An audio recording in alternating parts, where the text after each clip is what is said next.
या बातमीचे प्रायोजक आहेत हॉटेल हैदराबादी लज्जत। आमचा पत्ता कल्याणी टॉवर समोर, सोलापूर।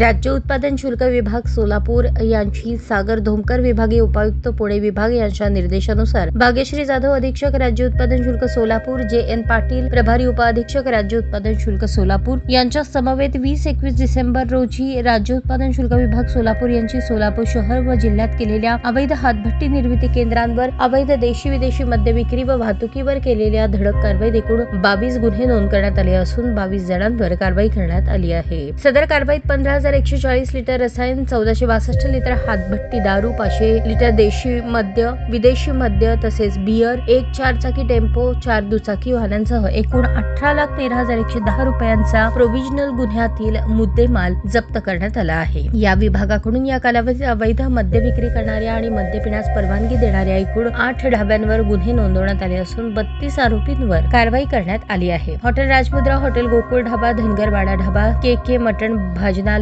हॉटेल अरिहान अशा ढाब्यांवर कलम 68 व 84 अन्वये कारवाई चालू करण्यात आली आहे। सदर कारवाई निरीक्षक ओबी घाटगे, राकेश पवार, पंकज कुमार, धनाजी पवार, सुखदेव सीत, सचिन शिंदे, समाधान शेळके, संजय राठोड, जवान अण्णा करचे, नंदकुमार बेळापुरे, वसंत राठोड, अण्णासाहेब फड, कपिल स्वामी, गजानन ढब्बे, स्वप्नील अरमाळ, योगेश गाडेकर, पंढरीनाथ भुतेकर, केतन तानगावडे, महिला जवान शिवानी मुढे, वाहन चालक दीपाली सलगर, संजय नवले, दीपक वाघमारे यांनी पार पाडली।